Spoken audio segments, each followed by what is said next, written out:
Alright, kita terus kepada tajuk yang saya nak kongsikan dengan anda semua pada malam ini. Okey, isu berkaitan dengan tuntutan harta sepencarian. Kalau pada kebiasaannya, bila cerita tentang harta sepencarian daripada dulu sampai ke sekarang ni, saya selalu sangat, saya boleh kata saya agak kerap bercerita tentang tuntutan harta sepencarian yang boleh dibuat oleh isteri, yang boleh dibuat oleh wanita. Kan, mostly macam tu saya selalu. Siapa yang follow saya 2 tahun lepas, tahun lepas, dia selalu, tambah-tambah masa PKP dulu, dia mesti tahu saya selalu bercerita tentang isu-isu hak-hak wanita. Malam ni saya nak tune sikit, iaitu wanita pun kena dengar, wanita kena dengar, ambil peka benda ni.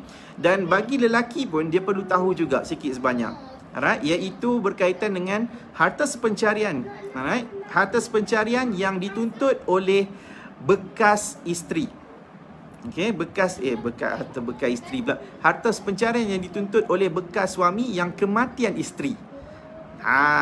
Cerita harta sepencarian ni puan-puan, syarat yang paling penting tu adalah kita nak tuntut harta sepencarian, dia mestilah dalam keadaan ada 3 keadaan.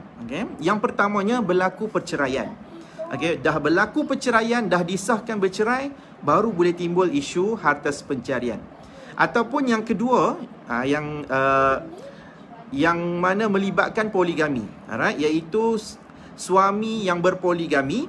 Kalau dia disahkan berpoligami oleh mahkamah syariah, maka kita ada tuntutan harta sepencarian boleh difailkan. Alright. Dan yang ketiga, jika berlaku kematian. Yang ni yang kita nak ulas. Bila berlaku kematian, isteri kematian, kita tahu kematian dia akan melibatkan kepada pusat. Dia akan melibatkan kepada pusaka.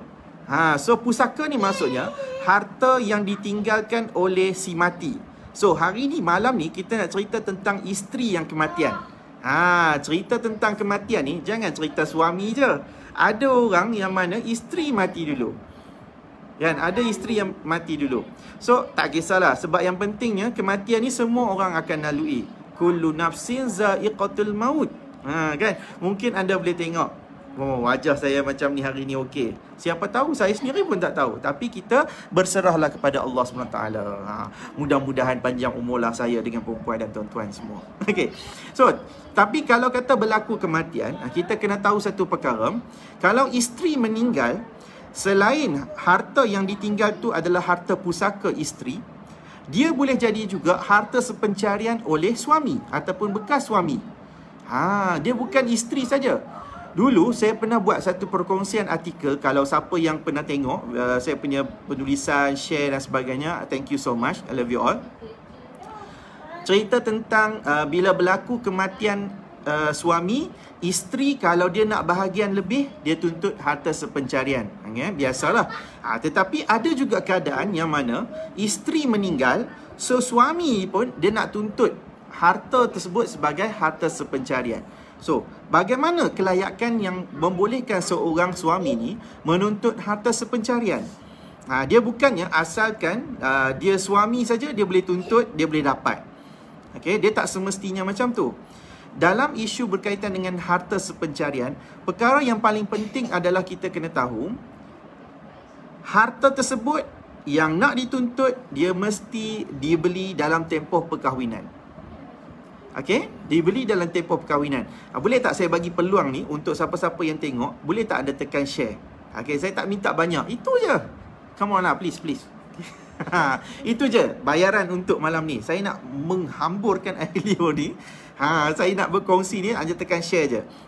Tulis je tajuk. Share tu tulis tajuk, suami tuntut atas pencarian. Itu je. Ni saya nak cerita bila berlaku kematian isteri.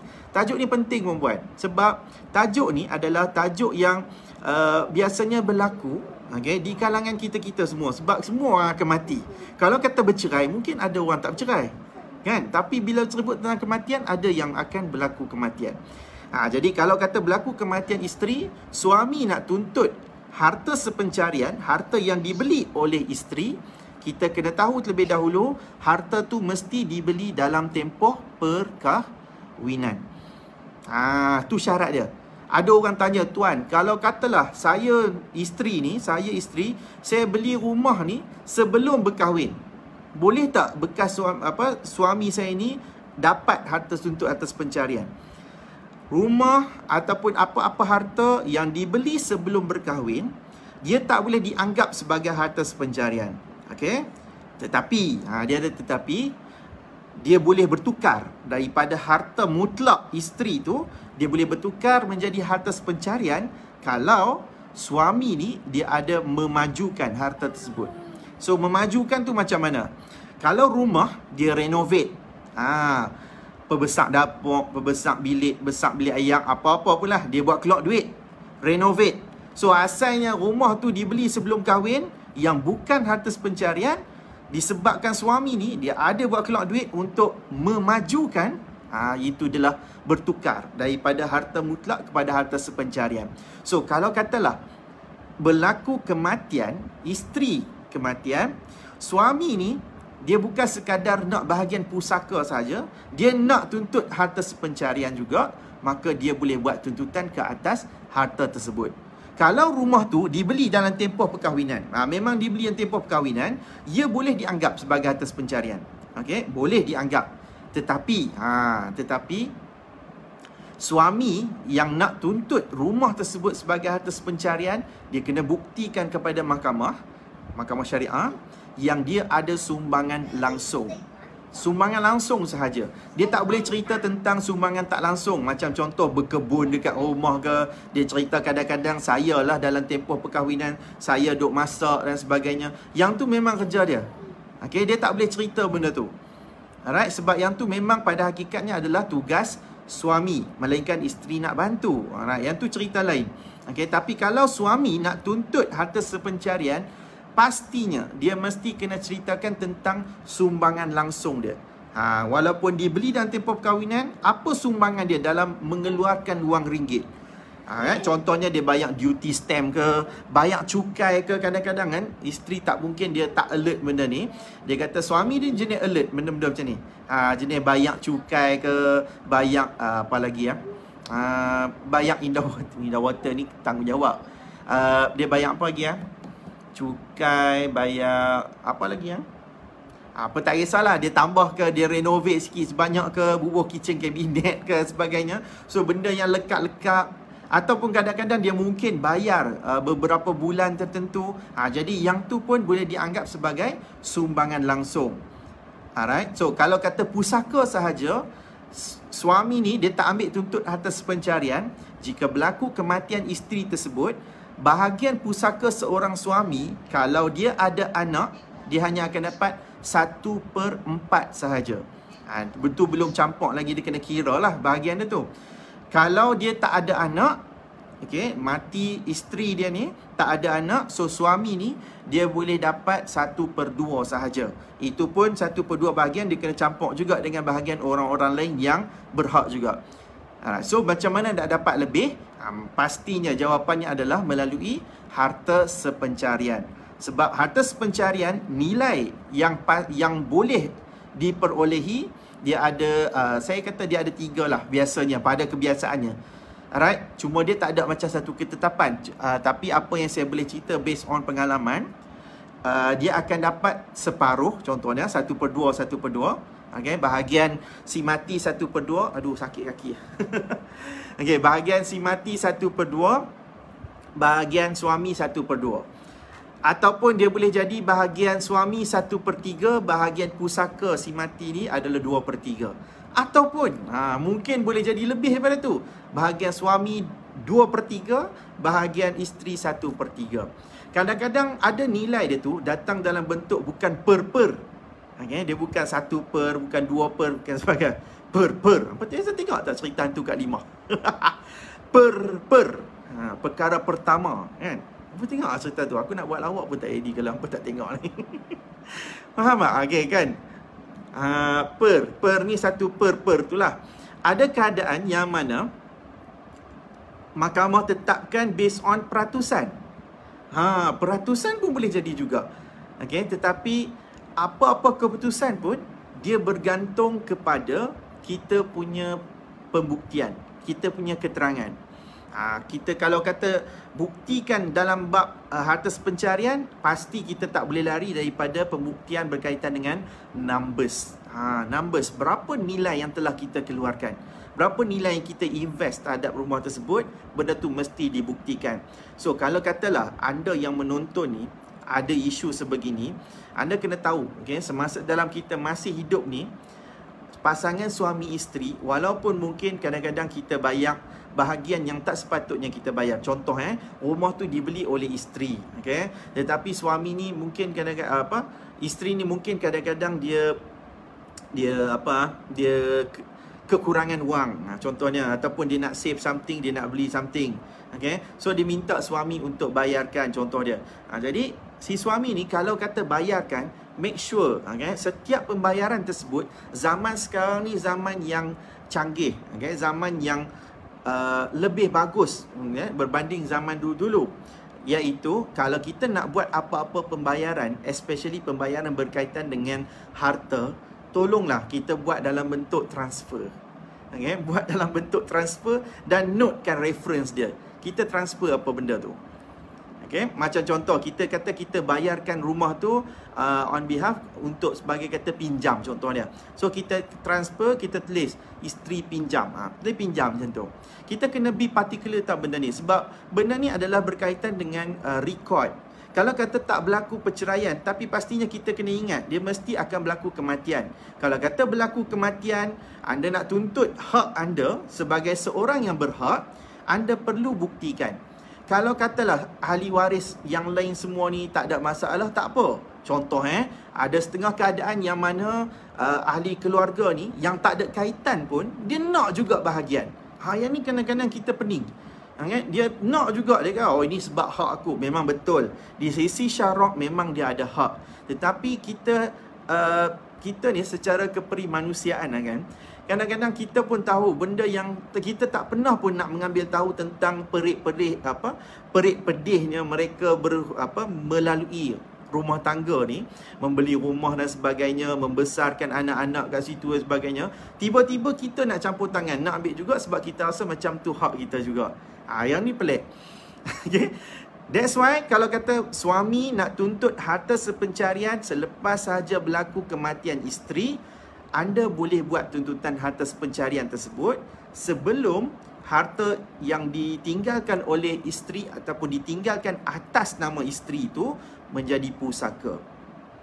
Kena selesaikan dulu. Harta sepencarian adalah perkara yang perlu diutamakan.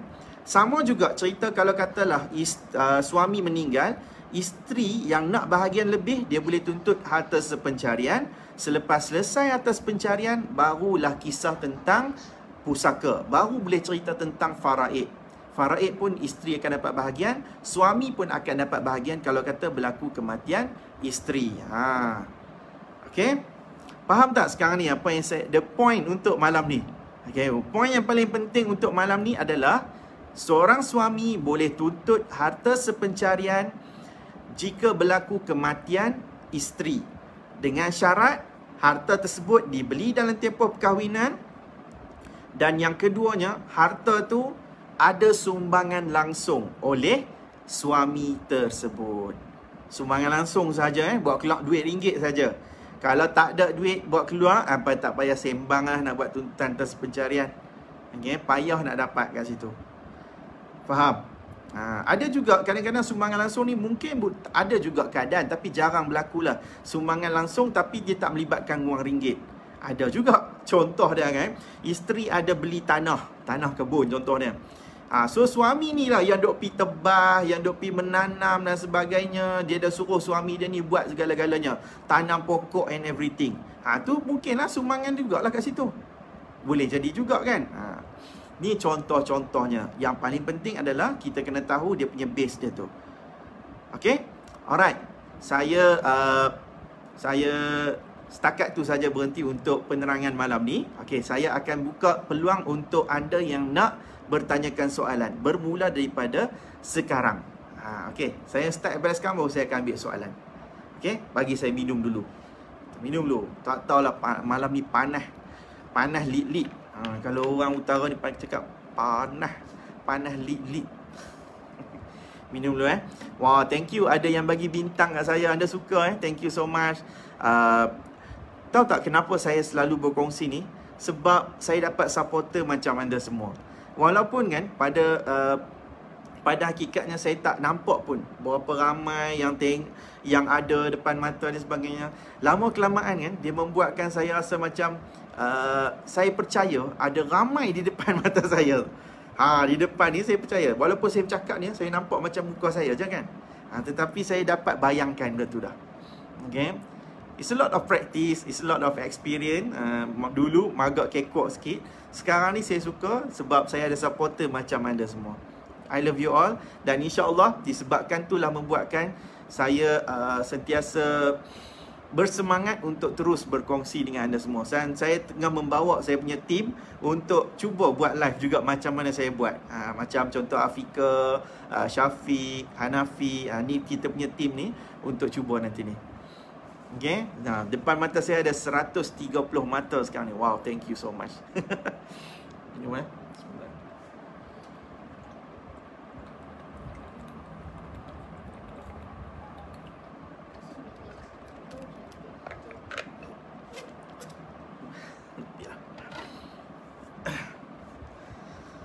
Oh, okey. Mari jawab soalan. Waktu ni lah yang paling saya suka sekali. Jawab soalan. Ada lagi. Okey. Soalan yang akan bermula selepas saya berhenti tadi dekat sini. Alright. Soalan yang pertama. Cik Syahrul Azhar. Salam. Waalaikumsalam. Tuan boleh terangkan tentang fasah. Okey. F-A-S-A-K-H. Dia ada tambah bukan F-A-S-A-K. Fasak. Bukan fasak, fasah. Kho. Bukan di sini, di sini. Okey? Fasah. Fasah ni maksudnya satu tuntutan perceraian, okey, tuntutan perceraian berdasarkan kepada undang-undang dan hukum syarak. Okey? So maksudnya apa ikut undang-undang? Dalam undang-undang setiap negeri semua ada tuntutan mengenai fasah, iaitu di bawah Seksyen 53. Okay. Setiap negeri ada yang Seksyen 52. Alright, Enactment Keluarga Islam.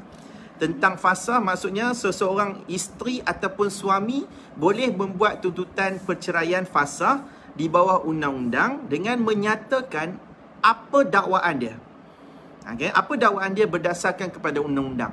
Dalam Seksyen 53 fasah tersebut, salah satunya contoh biasanya isteri tuntut isteri tuntut fasah sebab suami contoh dia gagal ataupun cuai memberi nafkah selama 3 bulan. Itu contoh dia.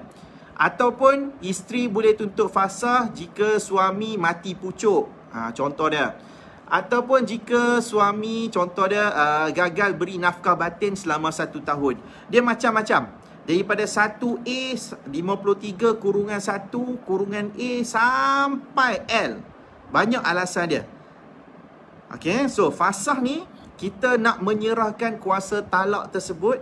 Kan kuasa talak ada pada suami. Suami saja ada kuasa untuk melafazkan talak. Okay. Tetapi kita seolah-olah macam nak menyerahkan kuasa talak tersebut kepada hakim. Hakim ada kuasa untuk nak bubar ataupun batalkan perkahwinan tersebut secara fasah. Okay. Dengan syarat ada dakwaan yang jelas, ada pembuktian yang kukuh. Contohnya, isteri tuntut fasah atas dakwaan kena pukul contohnya. So, isteri kena buktikan tentang pukulan tersebut. Pukulan yang dibuat oleh suami ke atas isteri. Ni contoh dia. Okay, jadi kalau kata hakim berpuas hati, secara undang-undangnya memang terbukti tersebut, hakim akan bubarkan perkahwinan tu, fasahkan perkahwinan tersebut tanpa perlu persetujuan daripada suami. Sebab dia based on pembuktian dakwaan dan juga pembuktian. Okay, so daripada pembuktian itulah kita akan nilai. Alright, so fasah ni kalau kata disabitkan, dia akan jadi talak bain sughra. Talak bain sughra ni maksudnya kita tak boleh nak rujuk dah. Okay, tak boleh nak sebut aku rujuk kamu kembali, tak boleh. Okay. Kalau nak balik dekat isteri, isteri pun nak balik dekat suami, kita kena ada akad nikah yang baru dan mas kahwin yang baru. Okay? Dia bukan haram selamanya dah, tapi dia masih lagi haram sementara. Kalau kata nak kahwin semula, dia kena ada akad nikah baru dan mas kahwin yang baru. Ini talak bain sughra. Dia ada talak raj'i, dia ada talak bain kubra, bain sughra. Okey, tu fasah. Maksudnya tuntutan perceraian di bawah undang-undang dengan mendakwa dan juga membuktikan kepada mahkamah. Suami pun boleh tuntut fasah, cuma jarang orang lelaki tuntut fasah sebab lelaki ada kuasa talak. Kenapa dia nak panjang-panjangkan cerita? Kalau kata dia sendiri ada lafaz talak tersebut. Biasanya wanita lah tuntut fasah sebab wanita tak ada kuasa talak, tapi suami tak mau ceraikan. Jadi dia terpaksa failkan fasah dengan dakwaan dan juga pembuktian yang kukuh. Alright. Puan Nurul Atikah Syazwani Ahmad Rosli. Okay. Salam tuan. Waalaikumsalam. Saya nak tanya, jika suami mati tapi isteri tak ada hak atas harta pencarian, apa soalannya? Macam tergantung ya. Hampa semua ni, kalau kata nak tulis soalan, tulis dalam satu perenggan tu. Jangan tekan enter, lepas tu tulis balik lagi. Sehari bila terputus itu, nak masuk balik tu pula, queue lah. Okay, queue. Duk pun nak beratok pula dengan soalan lain. Tulis dalam satu perenggan je, senang. Ni saya boleh andaikan lah Tapi isteri tak ada hak atas pencarian. Mungkin ada halangan. Right. So, kalau kata berlaku kematian suami, isteri nak tuntut, boleh isteri. Isteri boleh tuntut harta yang dibeli oleh suami dengan syarat harta tu dibeli tempoh perkahwinan dan ada ataupun tidak sumbangan. Kalau isteri, dia bukan sekadar boleh cerita sumbangan langsung, sumbangan tak langsung pun dia boleh buat. Dia boleh ceritakan. So, apa sumbangan tak langsung isteri? Isteri ni boleh selalu memasak, melahirkan anak, urus anak, mengemas rumah, menguruskan rumah tangga. So, suri rumah lah biasanya kan. Jadi, dia boleh cerita tentang sumbangan tak langsung pun dia dah boleh melayakkan dia untuk mendapat harta sepencarian. Berbeza dengan suami. Suami dia tak boleh ada alasan-alasan tu. Sebab yang tu memang tanggungjawab dia. Okay? Alright. Ernie Zafarina. Kalau joint loan dikira sumbangan wang juga, even rumah atas nama isteri. Okay. Joint loan, yang itu nama kadang ada nama isteri, ada nama suami. Katakanlah berlaku kematian ataupun berlaku perceraian, dia tetap dikira sumbangan langsung. Sebab biasanya mahkamah akan terima benda tu. Tetapi kita bergantung juga kepada pengujahan. Kalau saya akan kata dia adalah sumbangan tak langsung sebenarnya. Okey, kalau kata even rumah atas nama isteri, atas nama isteri, kadang-kadang dia tumpang saja untuk suami ni jadi pemudah cara lah untuk rumah tersebut diluluskan kan. Biasanya sebab bank susah nak approve kalau kata seorang saja. So masuk loan atas nama dua orang, tapi yang duk bayar setiap bulan tu adalah isteri. Jadi isteri boleh mempertahankan yang suami dia tu tak ada sumbangan langsung kat situ. Dia hanya proksi semata-mata. Jadi isteri ni dia kena buktikan kepada mahkamah yang dia yang membayar 100% tanpa ada sumbangan wang ringgit daripada suami tersebut. Okay, so beban tu kepada dia. Dia kita tak boleh anggap asal joint loan saja dia dah dikira sebagai sumbangan langsung kat situ. Tak. Tapi kalau dia nak tuntut yang tu sebagai harta sepencarian, dia boleh tuntut. Cuma nak dapat tu kadang-kadang belum tentu lagi. Ada hakim menerima yang kalau kata joint loan tu dah dikira sebagai sumbangan langsung. Sebab dia membantu untuk rumah tersebut diluluskan.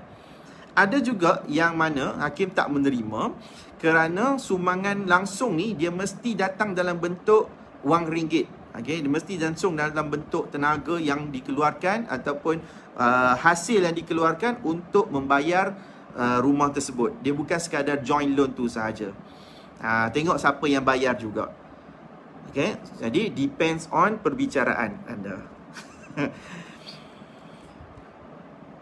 Oh, dia sambung tadi. Macam mana ya boleh saya tahu tak? Oh, okey. Tapi isteri tak ada hak atas pencarian. Macam mana boleh tak ada hak? Siapa yang cakap tak ada hak?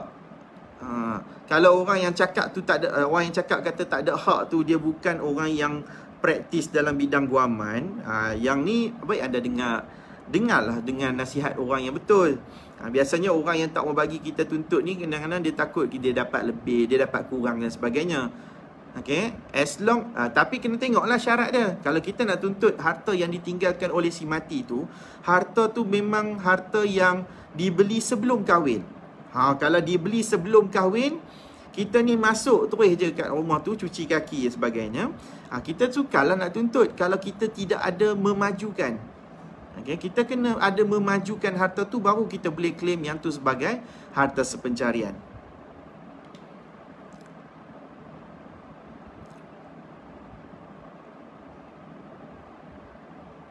Okey. Ilin sitter. Betul ke aku sebut ni? Boleh lah. Ilin sitter. Bagaimana jika sebelum kahwin isteri dah beli rumah, tapi suami nak tuntut duit yang dia bayar bulan-bulan loan bank? Okey. Rumah yang dibeli sebelum kahwin, dibeli sebelum kahwin oleh isteri. Kemudian suami tu dia ada bayar, kan? Dia ada bayar dalam tempoh perkahwinan, dia ada bayar beberapa bulan contohnya kepada bank rumah yang dibeli oleh isteri tersebut. Baik. So lepas katalah berlaku perceraian contohnya, suami ni, bekas suami ni nak tuntut duit tu balik. Right. Dia boleh cuba untuk tuntut dalam satu tuntutan yang kita namakan hutang dalam perkahwinan. Okay, hutang dalam perkahwinan. Dia ada satu tuntutan hutang dalam perkahwinan yang kita boleh filekan di mahkamah syariah. Cuma satu sahaja biasanya yang menjadi satu kesukaran. Nak tuntut hutang dalam perkahwinan, make sure memang ada perjanjian berkaitan dengan hutang. Biasanya suami dengan isteri tak buat benda ni, perjanjian. Kan? Anda beli apa-apa pun, kadang-kadang kita buat keluar duit dan sebagainya, jarang ada orang dia buat perjanjian bertulis yang disaksikan. Ada saksi dan sebagainya, at least seorang saksi.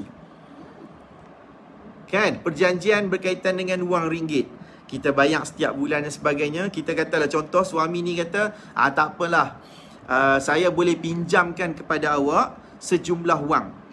Kita apa tu?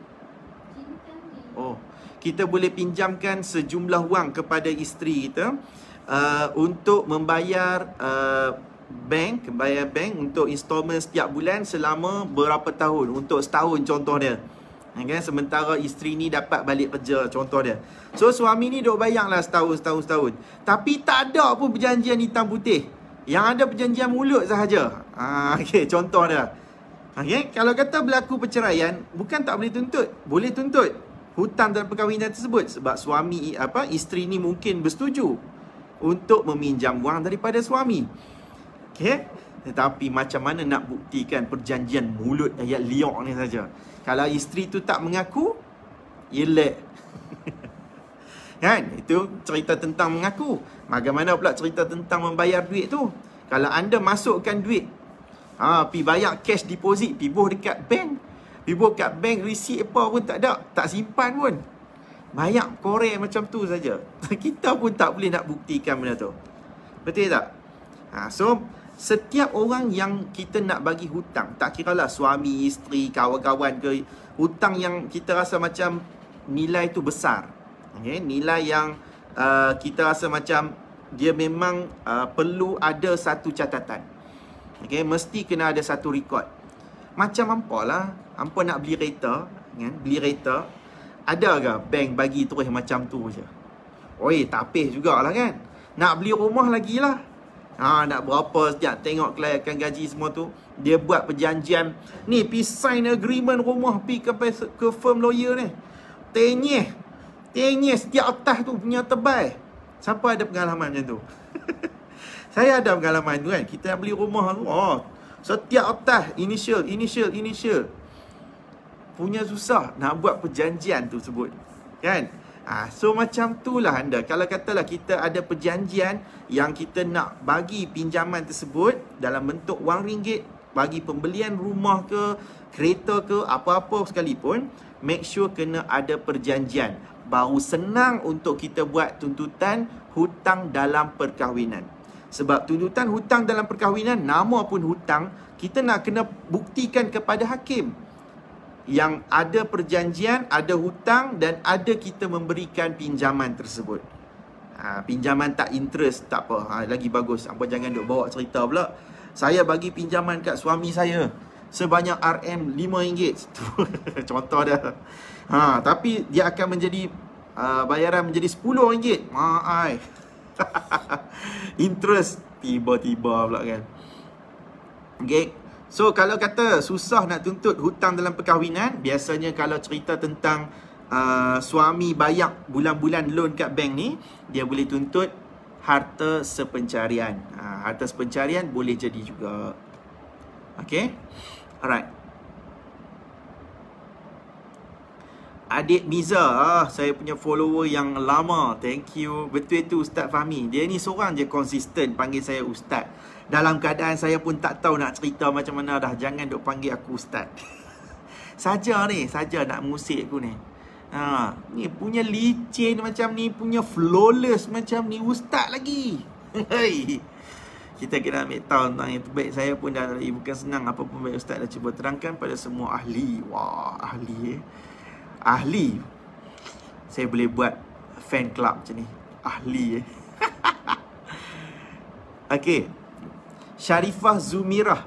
Assalamualaikum warahmatullahi wabarakatuh. Macam mana nafkah apa je yang kita boleh tuntut selepas cerai? Okey, cerita tentang nafkah selepas cerai. Nafkah yang boleh tuntut selepas cerai adalah yang pertamanya nafkah iddah. Okey, nafkah iddah. Nafkah iddah hanya boleh dituntut oleh seseorang isteri yang diceraikan tanpa sebab yang diceraikan dengan talak raj'i. Talak raj'i iaitu talak 1 ataupun talak 2. Yang mana kita masih boleh lagi rujuk.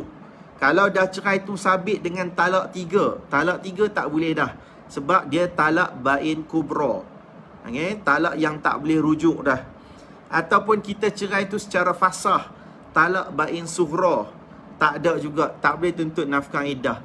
Nafkah iddah hanya untuk isteri yang diceraikan dengan talak raj'i sahaja, talak yang boleh dirujuk. Suami boleh sebut aku rujuk kamu kembali. Tu contoh dia. Okey, yang pertama nafkah iddah. Yang keduanya kita boleh tuntut nafkah tertunggak. Okey, nafkah tertunggak maksudnya dalam tempoh perkahwinan suami ada gagal membayar nafkah. Cumanya adalah dia ada 2 syarat nak tuntut nafkah tertunggak. Yang pertamanya, mesti isteri ni semasa diceraikan tu dia bukan nusyus. Dia tidak disabitkan nusyus oleh mahkamah syariah. Kalau dia disabitkan nusyus oleh mahkamah syariah, maka isteri tak layak untuk dapat nafkah iddah. Nafkah tertunggak. Samalah, nafkah iddah pun tak boleh. Dan yang keduanya adalah, kalau nak tuntut nafkah tertunggak, sebaik-baiknya adalah mesti kena ada perintah nafkah dalam tempoh perkahwinan. Biasanya ada yang kahwin biasa ni, yang tak ada perintah nafkah ni, anda jarang buat tuntutan. Anda pun tak tahu. Kadang-kadang suami bagi banyak, kadang suami bagi sikit dan sebagainya, kan? So kita tidak ada perintah nafkah yang tetap. Tapi kadang-kadang bagi ada orang yang berpoligami. Kalau kata berpoligami, biasanya dia ada perintah nafkah. Berapa banyak nafkah yang perlu di-bank inkan oleh suami kepada isteri pertama, isteri kedua, anak-anak setiap bulan. Itu kita ada perintah nafkah. So kalau kita ada perintah nafkah dalam tempoh perkahwinan, andai kata berlaku perceraian, kita boleh filekan nafkah tertunggak dengan mudah. Dengan mudah lah, insyaAllah lah. Cuma kita kena buktikan yang ada berapa banyak patut kita dapat dan ada berapa banyak tunggakan yang berlaku. Okey. Tetapi kalau kita tidak ada perintah nafkah, nak tuntut nafkah tertunggak, boleh tuntut. Cuma nak dapat ni agak sukar sikit, sebab kita kena ada beban pembuktian yang kukuh dan kuat kepada mahkamah tentang konsistensi. Berapa banyak nafkah yang dibayar secara konsisten setiap bulan. Contohnya, ada setengah pasangan suami isteri yang tidak ada perintah nafkah, tetapi suami dia konsisten bagi nafkah setiap bulan. Contohnya 1,000. 1,000, 1,000, 1,000. So konsisten je kat situ. Okay, so dia bagi konsisten macam tu dalam keadaan tak ada perintah. So kalau kata berlaku perceraian, isteri nak tuntut nafkah tertunggak. So katakanlah suami dia ada miss beberapa bulan ke sebagainya, nak tuntut nafkah tunggak tersebut, boleh tuntut. Sebab dia ada konsistensi yang boleh mudah untuk dibuktikan. Cuma suami pun dia ada defend dia juga. Dia boleh defend, kalau kata dia tak bagi nafkah dalam bentuk duit pun, at least dia mungkin ada bagi nafkah dalam bentuk penyediaan benda yang asas. Itu menyediakan rumah, pakaian, makanan dan minuman serta perubatan. Boleh. Sebab nafkah ni benda yang basic yang tu. Itu je lah nafkah yang boleh dituntut. Okay. Ada orang ingat benda ni nafkah juga, iaitu mut'ah. Mut'ah dia bukan nafkah, tetapi dia adalah satu sagu hati. Iaitu seorang wanita yang diceraikan tanpa sebab munasabah, dia boleh tuntut mut'ah, sagu hati daripada bekas suami yang menceraikan dia. Minum dulu, panas.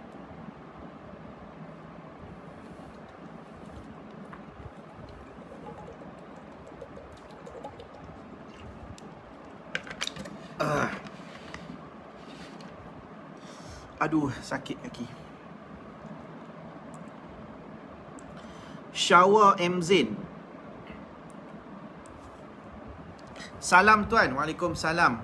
Adik ipar saya kematian suami. Okey, baik, adik ipar tu perempuan. Semua kereta dan rumah jatuh kepada dia. Sedangkan dia ada anak lelaki dan perempuan. Soalan saya, tiada pembahagian harta tu. Tak apa. Penting soalan puan. Okey, adik ipar kita perempuan, rumah jatuh kepada dia. Baik. Saya tak tahu macam mana boleh berlaku jatuh kepada dia tu. Okay. Tetapi basically benda yang kita kena tahu, proses yang akan berlaku selepas sahaja kematian. Apa yang kita kena buat? Okay. Harta yang tertera nama si mati. Contohnya kereta. Contohnya, okay, kereta atas nama si mati. Dia tak boleh terus bertukar kepada ahli waris macam tu saja. Dia tak boleh terus tukar kepada siapa-siapa. Okay, dia tak boleh. Kalau harta tu milik syarikat, lagilah syarikat punyalah.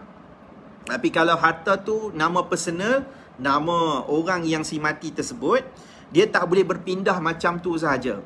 Okay, dia mesti ada proses dia. Proses yang akan dilalui oleh orang yang hidup. Waris yang nak tuntut harta pusaka ni, yang pertamanya, dia mesti kena pergi ke mahkamah syariah untuk mendapatkan perintah faraid. Okay, dia mesti kena dapatkan perintah faraid dulu. Selepas dah dapat perintah faraid ni dah ada penentuan bahagian-bahagian yang berhak ke atas setiap orang yang berhak. Okay, dia mesti dapat perintah faraid. Kalau katalah rumah dengan tanah bercampur, dia kena naik mahkamah tinggi. Kalau harta tu yang ditinggalkan oleh si mati ni, harta yang kita kata boleh alih, maksudnya kereta, wang ringgit, duit insurans, apa sebagainya, nilai dia tu mungkin tak banyak. So, dia kena pergi mahkamah rendah syariah untuk dapat penentuan bahagian faraid tersebut. So, lepas dah dapat perintah faraid, dia kena pergi ke, contoh si mati ni meninggalkan kereta je. So kita kena pergi ke amanah raya. Kalau kematian si mati ni meninggalkan kereta dan rumah, kita ada pilihan. Kalau kita tak mau pergi terus kepada mahkamah syariah, kita boleh pergi terus ke bahagian pusaka kecil. Okey, mahkamah pusaka. Kat mana? Dekat pejabat daerah lah biasanya. Okey. So kat pejabat daerah dia ada bahagian pusaka kecil. So kita boleh terus pergi ke situ.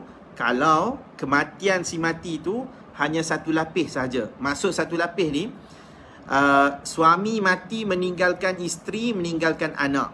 So memang directly teruslah kat situ. Okay, so memang satu lapis saja.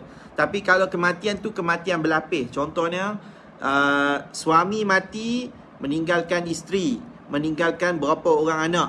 Tapi anak ni mati dulu. Ada anak yang sulung mati dulu.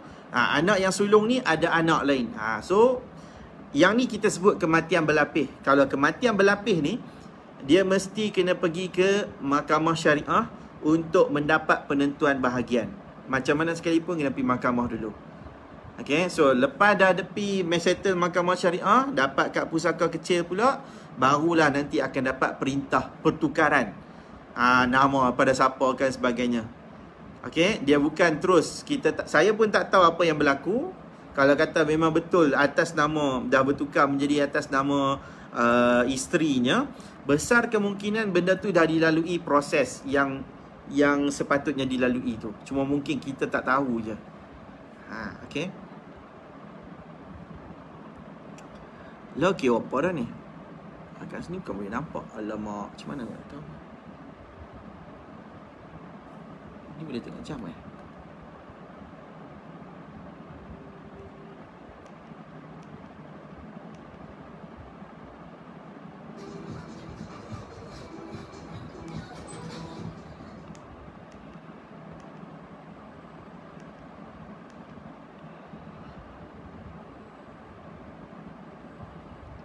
macam mana aku tak tahu.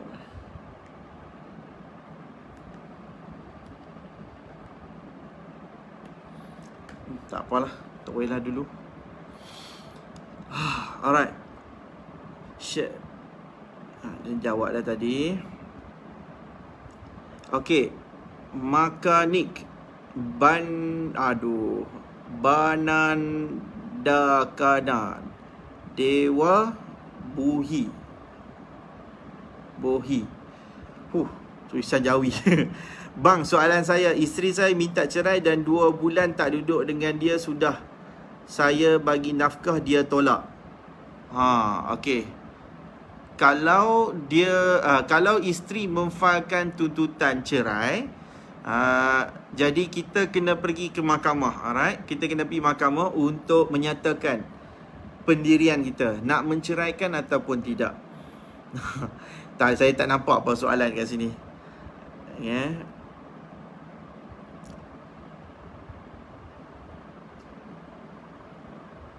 Dia tak ada buat tuntutan harta ni Syawak M. Zain tadi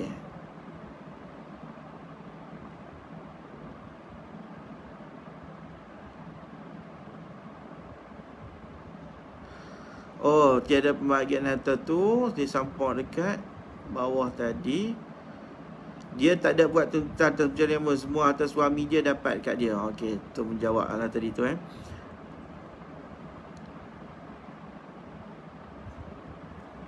Syazalina Nur Zahir. Bagaimana suami nak pertahankan haknya apabila bercerai, isteri tuntut mut'ah, sedangkan isteri selalu derhaka menganiayai suami, maki hamun, suami terdera mentally. Okey.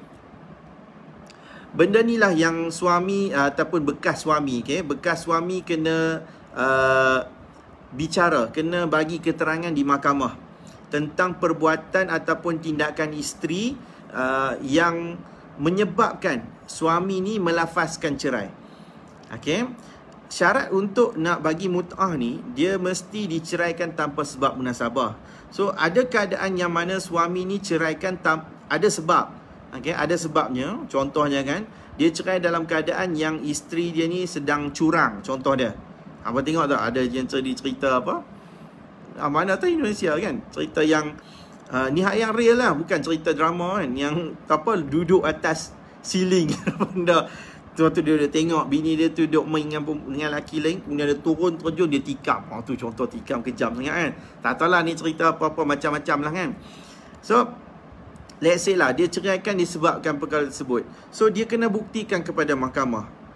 So, suami ni dia jangan tak boleh sekadar tak pergi mahkamah, berdiam diri dan sebagainya. Kalau kita memang ada isu yang menyebabkan kita menceraikan isteri tersebut, datang ke mahkamah dan bela diri. Bela. Bekas isteri, dia memang boleh buat tuntutan mut'ah. Kalau kata dia diceraikan tanpa apa-apa halangan pun untuk membuat tuntutan mut'ah. Okey, isteri kena cerai dekat luar mahkamah, dia boleh buat tuntutan mut'ah. Tapi kalau katalah suami kata saya tak setuju, sebab apa? Sebab jumlah yang dituntut ni tak munasabah contohnya, ataupun kita ceraikan isteri ni dengan sebab tertentu. So kita kena buktikan tentang punca perceraian tu.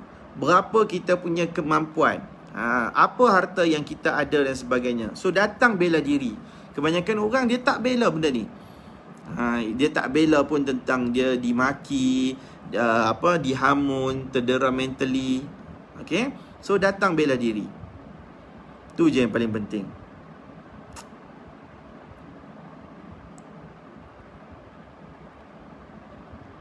Oh, okey. Nur Edayu Azwani, Assalamualaikum. Minta tolong support jualan keropok. Saya jual keropok lekok and keping.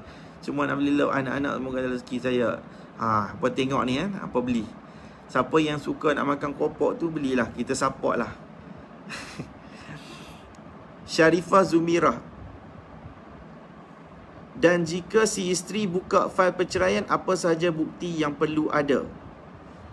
Kalau perceraian tu cerai section 47, cerai biasa, alright. Kalau cerai biasa, kita tak perlu bawa apa-apa bukti.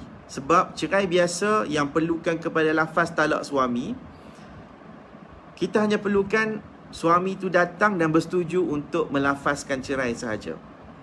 Tapi kalau suami tak bersetuju, isteri nak tuntut fasah, time tu baru kita kena fikirkan tentang bukti. Bukti yang perlu ada banyak. Mana Allah, jauh pula buku dengan ni. Alright, saya ada buat satu buku. Okay, siapa yang belum, yang baru join, yang belum dapat lagi buku saya, anda boleh dapatkan buku tersebut. Nama dia 16 Bukti Fasah. So dia cerita tentang bukti saja. Dia lebih kepada manual sebenarnya. Jangan ingat dia macam pembacaan yang nak baca novel semua tu. Tak, dia lebih kepada manual untuk kita tahu apa persediaan yang kita perlu. Okay, kalau siapa yang nak dapatkan buku tu, anda komen je saya nak. Alright, saya nak buku contoh je. Tulis je komen. Nanti esok saya punya assistant saya, dia akan PM siapa yang nak buku untuk dia akan bagi link tersebut. Okay. Hakim laki ke perempuan sama je kuasa untuk bubar perkahwinan. Ya, betul. Okay, kalau hakim yang ditauliahkan, alright, hakim yang ditauliahkan tu memang hakim perempuan, contoh dia. Okay, dia memang ada kuasa untuk membubarkan perkahwinan. Sebab dia membubarkan tu bukan sebab dia laki, bukan sebab dia perempuan. Dia bubarkan tersebut disebabkan dia adalah hakim yang bertauliah dan mendengar segala keterangan serta pembuktian. Okay, dia bukan sebab dia seorang lelaki ataupun bukan sebab dia perempuan. Jadi kalau dia ada kuasa ditauliahkan untuk mendengar kes tuntutan fasah, dia boleh dengar dan dia boleh putuskan. Okay, tak ada isu yang tu. Cuma ada setengah hakim perempuan, dia tak boleh mendengar kes-kes jenayah. Ada kes-kes jenayah yang berat lah. Contohnya khalwat. Contoh khalwat semua tu. Bab dalam pandangan hukum syarak ada pandangan menyatakan kalau sebaiknya untuk kes-kes jenayah didengar oleh hakim lelaki. Tapi ikut keadaan lah. Ikut keadaan. Cahaya Permata. Assalamualaikum. Waalaikumsalam. Tuan, macam mana kalau isteri beli rumah sebelum kahwin? Okey, kahwin, lepas tu meninggal. Ya. Isteri tak ada anak. Suami nak tuntut rumah tu dan minta mak and bapak mentua bayar duit harga rumah tu kat suami, sedangkan suami tak ada keluarkan duit langsung untuk rumah tu. Bapa isteri yang keluarkan duit untuk renovate rumah tu semua. Perkahwinan hanya 4 tahun sahaja. Macam mana keluarga isteri nak tuntut hak sepenuhnya rumah itu? Okey, rumah kalau yang beli tu isteri sebelum kahwin, macam saya cakap, dia adalah harta mutlak. Harta mutlak isteri, wanita tersebut.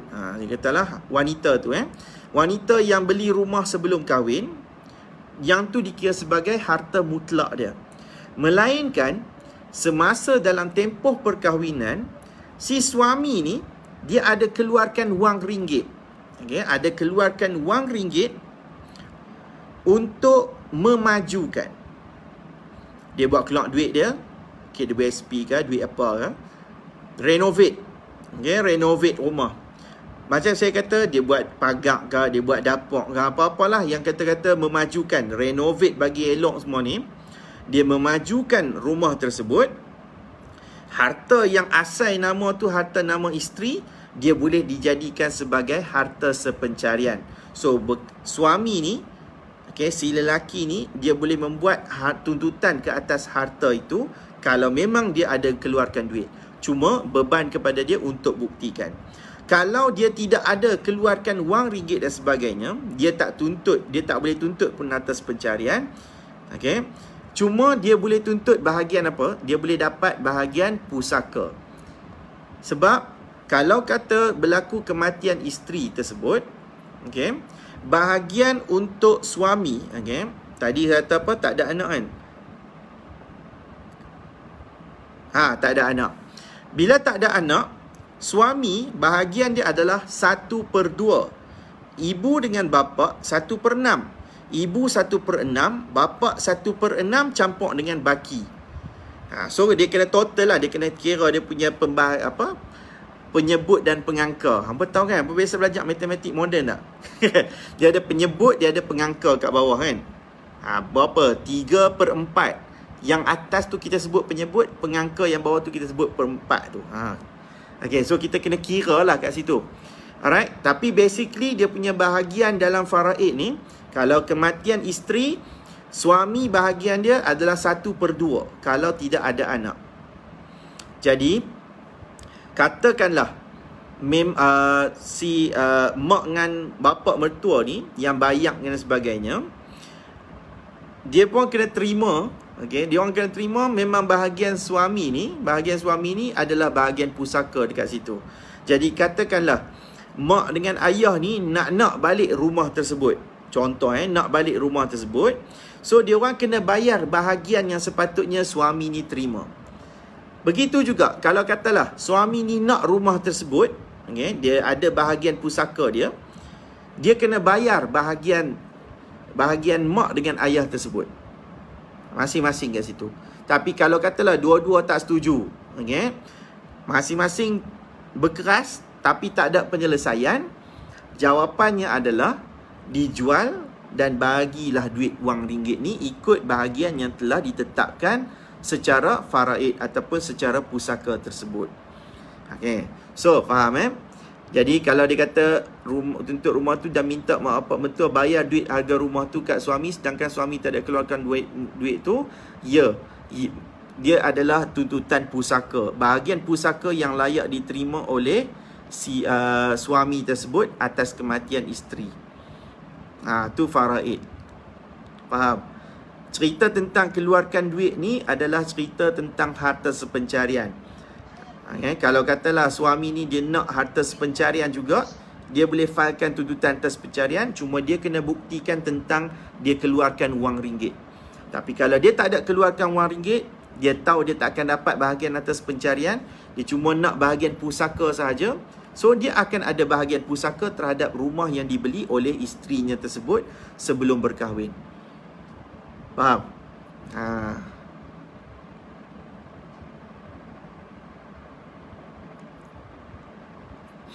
Manja kasih. Kematian suami atau isteri dan pihak wajib tak tuntut apa-apa diharuskan tak tuan? Pihak wajib. Pihak macam tergantung. Wajib tak tuntut apa-apa diharuskan tak tuan? Sebab isteri atau suami yang kematian dan waris tak tuntut, dan biar suami atau isteri yang usulkan sebab bagi waris mereka ganti. Aduh, apa soalan ni? Aku dah pening. Tak faham. Aida. Salam tuan. Waalaikumsalam. Boleh terang lagi sekali? Saya baru masuk live. Kalau rumah dibeli atas nama isteri dan duit isteri, duit suami langsung tak ada. Kalau isteri meninggal atau suami isteri berpisah, boleh ke suami menuntut rumah tu? Jawapan macam tadi lah. Beli sebelum kahwin, beli sebelum kahwin, dia tak boleh dikira sebagai harta sepencarian. Tapi kalau katalah suami ada keluarkan wang ringgit, dia renovate, memajukan. So rumah tu daripada beli sebelum kahwin, dia boleh jadi harta sepencarian sebab memajukan. Okay, kata isteri beli kan. Macam tadi isteri beli sebelum kahwin. Kemudian suami ni ada renovate. Tapi kalau dia tak ada renovate, okay, dia tak boleh tuntut tu harta pencarian. Tapi kalau kata berlaku kematian isteri, dia boleh dapat bahagian pusaka. Kalau semasa kematian tu, dia masih lagi suami.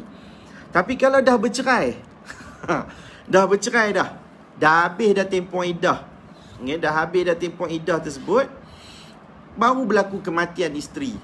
Baru lepas kematian bekas isteri. So, dia tak layak dapat bahagian pusaka. Bahagian pusaka hanya untuk waris-waris yang layak dalam pusaka. Siapa? Anak, bapa, mak, suami, isteri.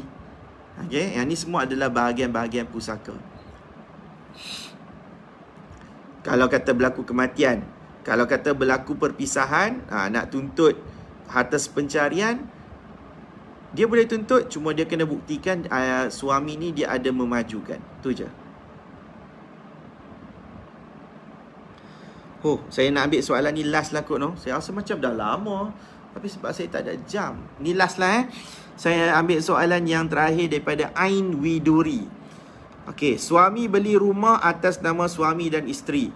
Pinjaman atas nama suami sahaja dan dibayar melalui potongan gaji suami. Pinjaman atas nama suami sahaja. Okey. Alright. Jika berlaku perceraian, bolehkah suami melucutkan nama isteri dengan sebab perceraian? Loan belum habis bayar. Okey. Jika berlaku kematian, jika berlaku perceraian, astagfirullahalazim, cik mati kan. Jika berlaku perceraian, selagi mana atas geran tu, atas geran tersebut adalah nama nama suami dengan isteri. Atas nama suami dengan isteri. Perjanjian jual beli tu atas nama suami dan isteri. Kalau katalah berlaku perceraian, si suami ni tak mau jual, dia tak mau bagi bahagian kepada bekas isteri. Bekas isteri ni dia boleh buat tuntutan harta pencarian. Tapi katakanlah dia tak buat harta pencarian pun, si suami nak padam nama macam tu, melucutkan nama saja, tak boleh macam tu. Alright, dia tak boleh. Dia mesti perlukan juga tanda tangan daripada si isteri ni. Contoh atas nama dua orang, kemudian berlaku perceraian. Suami ni dia nak jual rumah kepada pihak mana-manalah, siapa-siapa. Dia pihak ketiga. Dia nak jual kepada pihak C, contoh dia. Dia nak jual kepada pihak C ni. Suami dah deal dah, tapi si isteri ni, bekas isteri ni kata, saya tak mau harga jumlah macam ni, saya tak akan setuju untuk jual. Contoh dia tak mau sign. Tak boleh benda tu berlaku. Sama juga kalau isteri kata saya dah jumpa dah buyers ni, cukup ni elok cantik semua, tapi si suami kata saya tak akan setuju nak jual. Tak boleh juga. So jawapannya adalah dia kena selesai melalui tuntutan harta sepencarian. Bila ada perintah harta sepencarian, maka mahkamah akan perintahkan harta tersebut hendaklah dijual. Dia mesti ada perintah jual dan dibahagikan mengikut kadar yang akan ditetapkan oleh pihak mahkamah. Loan belum habis bayar, tu memang perkara yang normal. Kalau kata berlaku perceraian, memang standard kan, kita berlaku perceraian tapi loan tak habis lagi, it's okay. Sebab perintah mahkamah nanti ni dia akan berbunyi hendaklah dijual dan dibahagikan mengikut kadar selepas penolakan segala hutang. So maksudnya baki bersih yang bank bagi kat kita tu, katakanlah rumah tu nilai dia 100,000 contoh dia. Kemudian loan dengan bank masih ada lagi 50,000. So kita boleh tolak dundam dengan fee guaman sebagainya. Katakanlah bersih dapat kat kita 40,000 contoh. So mahkamah kata bahagi dua, separuh-separuh. So suami dapat 20,000, isteri dapat 20,000. Kalau katalah dalam kes ni suami saja yang bayar sebelah pihak, cuma isteri ni ada nama sahaja. So besar kemungkinan suami punya bahagian dia mungkin akan lebih daripada isteri. Dia mungkin 2/3, ataupun mungkin keadaan dia akan dapat dalam bentuk persen yang lebih tinggi, 80%, 85% dan sebagainya. So bergantung kepada hakim juga. So kalau katalah contoh 80%. Okay, so kalau kata 80% daripada 40,000. Contoh dia. So 80% daripada 40,000 apa? Berapa ya? Aku tak ada ribut. Ada 20% daripada 40,000, 8,000. So 38,000 tu dekat 32,000 dekat 32,000 dekat suami. Sabar, dah betul matematik kena okey dah. 32,000 dekat suami, 8,000 saja dekat isteri. Let's say lah suami tu kata, tak apalah, saya bayar duit bahagian awak, ambil 8,000 tu. Okey, contoh dia ikut mahkamah letakkan. So rumah tu akan jadi 100% milik suami dah. Ikut, dia kadang-kadang dia boleh jual kepada pihak ketiga ataupun boleh jual kepada pihak masing-masing je. Contoh dia, isteri kata tak apalah, saya tak mau rumah tu, tapi saya nak duit saya je. So boleh minta duit tersebut. Faham? Okey, itu saja daripada saya, Fahmi Ramli. Thank you so much. Saya pun dah keletihan sekarang ni. Saya mohon ampun dan maaf ada salah dan silap. Semoga jawapan saya ni boleh memberikan kepada anda satu gambaran lah. Saya tak rasa macam mungkin menjawab sepenuhnya, tapi at least lah kan, sekurang-kurangnya mungkin boleh banyak membantulah kepada semua yang mendengar ni, insya-Allah.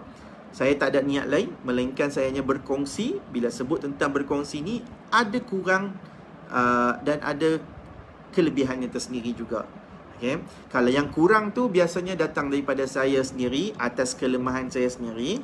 Tapi yang kalau katalah benda ni mungkin boleh memberikan anda satu gambaran yang luas, ada seronok, happy dan sebagainya, percayalah, yang baik itu semuanya datang daripada Allah SWT yang disandarkan kepada saya sahaja.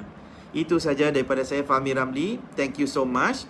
InsyaAllah siapa yang ada lagi soalan yang nak bertanyakan, okay, anda boleh nantikan saya punya live pada hari Rabu malam Khamis, iaitu malam untuk klinik guaman syar'i. Saya akan live untuk menjawab soalan-soalan anda, insyaAllah, dalam tempoh kesempatan. Dan kita akan jumpa lagi untuk pada hari tersebut dan juga pada hari, insyaAllah saya rasa macam sesuai lah pada hari Ahad malam Isnin macam ni. Okay, itu saja daripada saya. Thank you so much. I love you all. Thank you kepada semua yang dah tekan follow dan tekan like saya punya page. Setiap hari dia grow dan terus grow. Thank you so much kepada anda semua. I love you all. Atas sokongan anda tersebut, saya akan terus memberikan khidmat bakti saya kepada anda semua. Itu saja daripada saya. Thank you so much. Wabillahi taufiq wal hidayah. Wassalamualaikum warahmatullahi taala wabarakatuh. Jumpa lagi. Bye bye.